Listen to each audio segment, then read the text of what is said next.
বৈষম্যের শিকার হচ্ছে আমরা 24-25 সেশনের স্টুডেন্টরা। আমরা চাই আমাদের চূড়ান্ত অধ্যাদেশ দেওয়া হোক। আমরা রাষ্ট্রের প্রতি খুবই হতাশ, ওনাদেরকে বিশ্বাস করেছি, আস্থা করেছি, কিন্তু ওনারা আমার কিছুই দেয় নাই, মানে দেয়ই নাই। আমাদের ফিউচার নিয়ে আমরা এখন ভাসমান অবস্থায় আছি।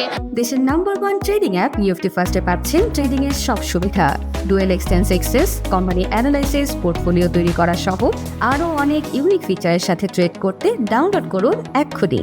আমরা গতকাল এখানে অবরোধ করেছিলাম, কিন্তু আমাদের আশানুরূপ কোনো ফলাফল আমরা পাইনি বিদায় আজকে আমরা আবার অবরোধ করতে এসেছি। এই অবরোধ যে কতদিন থাকবে সেটা রাষ্ট্র এবং মন্ত্রণালয়ের উপর ডিপেন্ড করতেছে। ওনারা যতদিন না আমাদের এই দফা না মানবে ততদিন আমরা এখানে থাকবো। আমাদের পড়াশোনা বাদ দিয়ে আমরা এখানে রাস্তায় আসছি, মৌলিক অধিকার আমরা পাচ্ছি না, এটা এক কথা।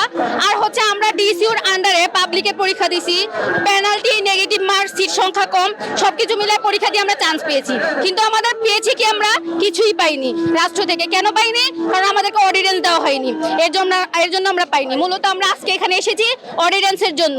অর্ডিন্যান্স আমাদের খুবই জরুরি। আমরা পড়ায় ফিরতে চাই, আমরা আমাদের পরীক্ষা দিতে চাই। অলরেডি আমরা 1 বছরের সেশন জটে পড়ে গেছি, সেই সেশন জটটা মূলত আমরা কাটিয়ে আমরা ভবিষ্যতের দিক ফোকাস করতে চাই। আমরা আমাদের রাষ্ট্রের জন্য কাজ করতে চাই, কিন্তু তারা আমাদেরকে সে সুযোগ দিচ্ছে না, মৌলিক অধিকারটা দিচ্ছে না। তো আমরা রাষ্ট্রের প্রতি খুবই হতাশ, ওনাদেরকে বিশ্বাস করেছি, আস্থা করেছি, কিন্তু ওনারা আমার কিছুই দেয় নাই, দেয়ই নাই, কি দিয়েছে কিচ্ছুই দেয়নি। এর জন্য আমরা আবার রাস্তায় নেমেছি এবং নেক্সট আবারও নামতে আমরা বাধ্য যদি আমাদেরকে আশানুরূপ ফলাফল না দেয়। আমরা এমন রোদে খেয়ে না খেয়ে এই যে রাস্তায় এসে দাঁড়িয়ে থাকি বা সাধারণ মানুষের এমন কষ্ট হোক, কিন্তু সরকার তো আমাদের ছাড়তেছে না, আমাদের বারবার নিয়ে আসতে বাধ্য করতেছে। আমরা তো তাই আসছি, আমরা নিজের ইচ্ছায় তো আসতেছি না।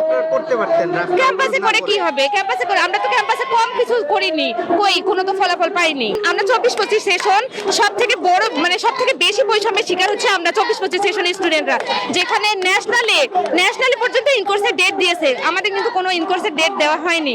ইভেন হচ্ছে আমরা ক্লাসে ফিরলাম এই জানুয়ারির 1 তারিখ থেকে, তারপরে ক্লাসে ফেরার পর টিচারদের বিভিন্ন রকম উস্কানিমূলক কথা শুনতেছি, আমাদের কোনো পরিচয় নাই। তো আমরা মূলত আমাদের পরিচয়টা চাই, আগে আমাদের পরিচয়টা নিশ্চিত চাই।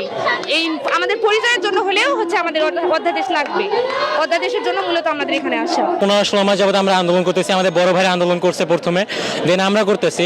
আমরা 24-25 ব্যাচ আমরা বিশ্ববিদ্যালয়ে ভর্তি পরীক্ষা দিছি এবং বিশ্ববিদ্যালয়ে আমাদের যোগ্যতা অনুযায়ী আমরা পড়াশোনা করতে চাইতেছি। এখন হয়েছে যে আমাদের অধ্যাদেশ যদি জারি না করা হয়, আমাদের কোনো নির্দিষ্ট সিলেবাস নাই, আমাদের কোনো ক্যাবিনেট নাই, কিছুই নাই।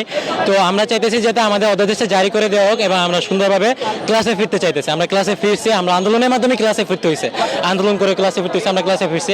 এখন চাইতেছি শুধু আমরা অধ্যাদেশটা চাই যাতে আমাদের নির্দিষ্টভাবে আমরা বুঝতে পারি যে আমাদের এতটুকু পড়া লাগবে। দেন আমাদের অলরেডি আমাদের সেশন জট শুরু হয়ে গেছে, একটা বিশ্ববিদ্যালয় শুরু হতে পারে নাই, অলরেডি আমাদের 5 থেকে 6 মাস সেশন জট শুরু হয়ে গেছে। ভাই এই 2 সপ্তাহের ভিতরেই হচ্ছে আমাদের অধ্যাদেশ দিয়ে দিবে, যেহেতু 2 সপ্তাহ গতকাল অতিক্রম করে গেছে। আর আমরা তাদেরকে যাতে দেখতেছি তাদের টনক একেবারেই নড়তেছে না, ঠিক আছে, আমাদের তারা দেখেও দেখতেছে না। তো এক প্রকার হচ্ছে যে বাধ্য হয়ে হচ্ছে গতকালকেও আমরা হচ্ছে যে রাস্তা ব্লক করে দিছি, আর আজকেও রাস্তাটা ব্লক করতে বাধ্য হয়েছি। কারণ যেহেতু হচ্ছে যে তারা বলছে 2 সপ্তাহ অতিক্রম হয়ে গেছে। আমরা হচ্ছে আমাদের ফিউচার নিয়ে আমরা এখন ভাসমান অবস্থায় আছি। আমাদের ফিউচার নিয়ে আমরা খুবই হতাশাগ্রস্ত। এমনিতেই 1 বছর নষ্ট হয়ে গেছে, তারপরে হচ্ছে যে আবার তারা হচ্ছে যদি কোনো স্টেপ না নেয়, আমাদের ইয়েতে যদি কোনো প্রয়োজনীয় পদক্ষেপটা না নেয়, তাহলে আমরা কোথায় যাব? আমরা কি হচ্ছে ডিসিউতে ভর্তি হয়ে ভুল করছি? তাহলে তারা ঢাকা ভার্সিটি থেকে 7 কলেজে অধিভুক্ত 1 বছর হলো বাতিল হয়ে গেছে। তারপরে আমাদের 23-24 সেশনের ঢাকা সেন্ট্রাল ইউনিভার্সিটি নামে ভর্তি পরীক্ষা নেওয়া হয়েছে, কিন্তু এখন পর্যন্ত আমাদের অধ্যাদেশ দেওয়া হয়নি। আমাদের ক্লাস করতে সমস্যা হচ্ছে।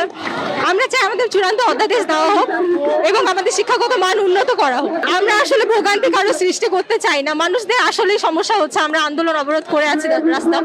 আমরা সরকারের কাছ থেকে চাই যত দ্রুত আমাদের অধিকার আমাদের দিয়ে দিবে, আমাদের অডিয়েন্স আমাদেরকে দিয়ে দেবে, তত তাড়াতাড়ি আমরা মানুষের আর বিরক্ত করতে চাই না। আমরা পড়াশোনা টেবিলে ফেরত যেতে চাই, পড়াশোনা করতে চাই। আর সরকার যত তাড়াতাড়ি আমাদের দাবি মেনে নিবে, আমাদের অর্ডিন্যান্স দিয়ে দিবে, তখন আমরা আর মানুষকে ভোগান্তি করতে চাই না, আমরা মানুষের ডিস্টার্ব করতে চাই না।